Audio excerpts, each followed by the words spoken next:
কলাসাগৰ বুলি ক'লে এনেই সৌন্দৰ্য কুলসী গংগা এটা সময়ত এই আমাৰ কুলসী গংগাই এই অঞ্চলটো ছিন্ন বিচ্ছিন্ন কৰাৰ পিছত তেওঁ আমাৰ কুলসী গংগাই আমাক সৌন্দৰ্য দি গ'ল।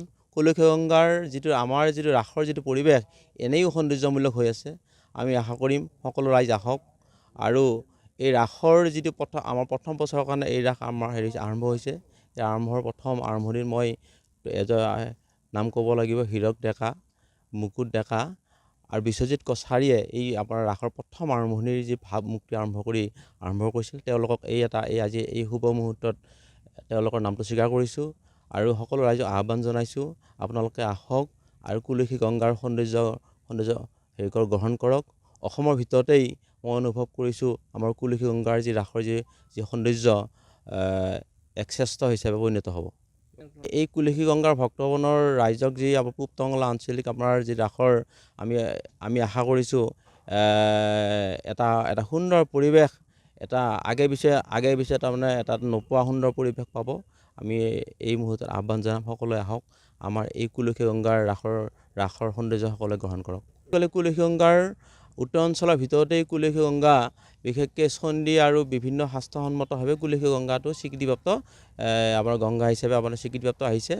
ঐতিহাসিক বুলি ক'লে আমাৰ ইয়াত বিভিন্ন থান আছে। আপোনাৰ বিশেষকৈ গাজবিয়াকে ভিতৰ কৰি বিভিন্ন অঞ্চলত আমাৰ বহুত সম্পদ আছে। এক মুহূৰ্তত কোৱা টান, মই ঠিক ক'লে কাৰোবাৰ নামটো হয়তো ৰৈ যাব। গতিকে ইয়াত বহুত আমাৰ সম্পদ আছে, সকলোকে আহি এই সৌন্দৰ্য গ্ৰহণ কৰিবৰ কাৰণে আমি আহ্বান জনাইছোঁ। বিশেষকৈ আমাৰ যিটো পৰিৱেশ, আমাৰ যিখিনি ঠাই সেইখিনি খুব সুন্দৰ, আমি একো নকৰাকৈ বহুত সুন্দৰ হৈ গৈছে। গতিকে আমি গোটেই 18-20খন গাঁৱৰ মানুহে লগ লাগি পেলাই যিমানখিনি পাৰোঁ কৰিছোঁ।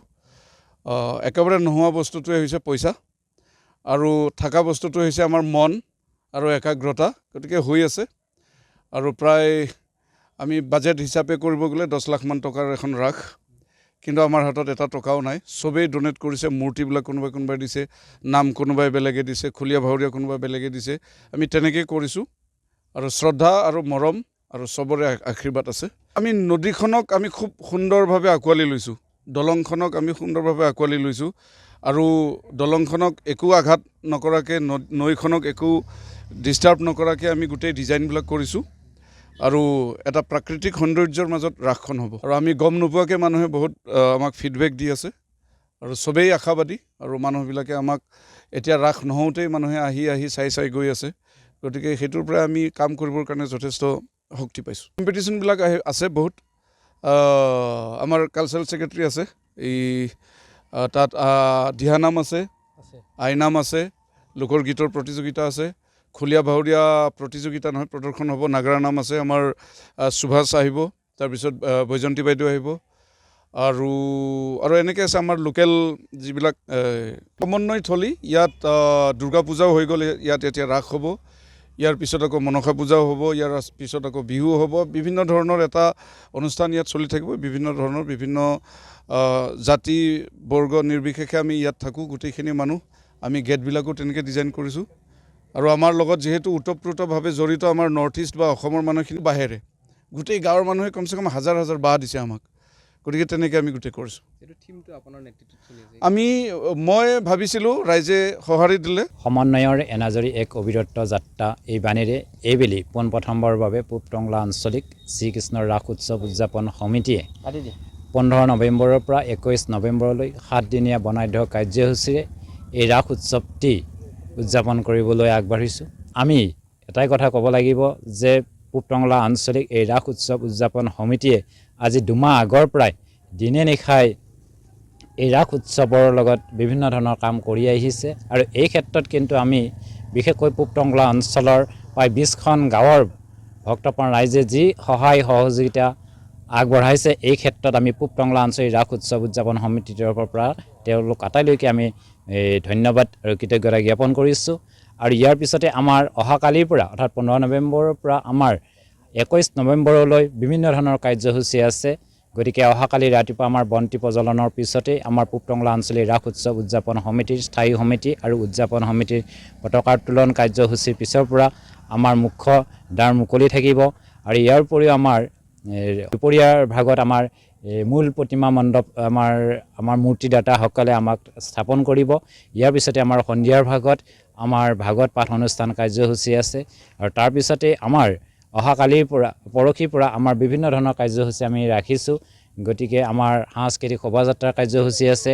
তাৰপিছত এইবেলি আমি অসমৰ জনপ্ৰিয় নাগাৰা নামৰ শিল্পী বৈজয়ন্তী নাথ তালুকদাৰ আৰু সুভাষ নাথৰ নাগাৰা নামৰ শিল্পী দলে আমাৰ এই পূব টংলা আঞ্চলিক ৰাস উৎসৱথলীত পদাৰ্পণ কৰিব। আৰু ইও অসমৰ সংস্কৃতিৰ পৰা হেৰাই গৈছে খুলীয়া ভাৱৰীয়াৰ এটি দলো আমাৰ এই পূব টংলা আঞ্চলিক ৰাস উৎসৱ উদযাপন সমিতিৰ এই ঠাইত উপস্থিত থাকিব। আমাৰ ইয়াৰ পিছত আমাৰ দিহা নামৰ প্ৰতিযোগিতা আছে, লোকগীতৰ প্ৰতিযোগিতা আছে। গতিকে এই ক্ষেত্ৰত আমি এটাই কথা আমি ভক্তমা ৰাইজক অনুৰোধ কৰিব বিচাৰিছোঁ যাতে এই প্ৰথমবাৰৰ বাবে এই পূব টংলা আঞ্চলিক ৰাস উৎসৱ উদযাপন সমিতিৰ এই 7 দিনীয়া বৰ্ণাঢ্য কাৰ্যসূচীৰ আটাইখিনি কাৰ্যসূচীতে আপোনালোকৰ সম্পূৰ্ণ সহায় সহযোগিতা আৰু দিহা পৰামৰ্শই আমাক লাগিব। গতিকে এই ক্ষেত্ৰত আমি পূব টংলা আঞ্চলিক ৰাস উদযাপন সমিতিৰ তৰফৰ পৰা আমি আন্তৰিকতাৰে কামনা কৰিছোঁ। নমস্কাৰ, মই অজয় ফুকন আৰু এইখিনিতে সমূহ এনি ভাৰত চেনেলটোৰ যিসকল কৰ্মকৰ্তা আছে সকলোৰে মোৰ ফালৰ পৰা শুভেচ্ছা জ্ঞাপন কৰিছোঁ। অসমৰ আচলতে সংবাদ জগতত নতুনকৈ আচলতে এটি আত্মপ্ৰকাশ ঘটিছে আমাৰ নিউজ চেনেল এনি ভাৰত, আৰু এনি ভাৰতৰ এটা খুব ধুনীয়া এটা অনুষ্ঠান হ'বলৈ গৈ আছে। সকলোৱে জানে আমাৰ সকলোৰে মৰমৰ হাৰ্টথ্ৰব জুবিন গাৰ্গৰ গানে কি আনে, আচলতে জুবিনদাৰ সেই গীতৰ আধাৰত আমাৰ হিৰুদাই লিখা সেই গীতটি গানে কি আনে, এই গানে কি আনে নামৰ এটি তেওঁলোকে সাংগীতিক ৰিয়েলিটি শ্ব' কৰিবলৈ গৈ আছে। আৰু 15 আগষ্টৰ পৰা গোটেই আৰম্ভ হ'ব। প্ৰথম অডিশ্যন অসমৰ ধেমাজি জিলাত আৰম্ভ কৰিব। গতিকে সমূহ যিসকল প্ৰতিভা আছে, যিসকলে গান ভাল পায়, যিসকলে তেওঁলোকৰ নিজৰ প্ৰতিভা আচলতে দেখুৱাব বিচাৰে, এই ৰিয়েলিটি শ্ব'ত গানে কি আনে এই প্ৰতিযোগিতাত অংশগ্ৰহণ কৰক আৰু খুব ধুনীয়া আপোনালোকে সুবৰ্ণ সুযোগ লাভ কৰিব। লগতে ইয়াতে পুৰস্কাৰ আছেই, বিভিন্ন ধৰণৰ উপহাৰো আপোনালোকে লাভ কৰিব আৰু লগতে এগৰাকী প্ৰতিষ্ঠিত আচলতে এগৰাকী শিল্পী হিচাপে অসমৰ সাংস্কৃতিক জগতত আপোনালোক প্ৰতিষ্ঠা লাভ কৰিব। গতিকে গোটেই অনুষ্ঠানটোলৈ মোৰ ফালৰ পৰা শুভকামনা থাকিল আৰু লগতে এই অনুষ্ঠানটোত আপোনালোকে অংশগ্ৰহণ কৰিব। আমিও আছোঁ আৰু সকলোকে আমি লগ পাম। ধন্যবাদ।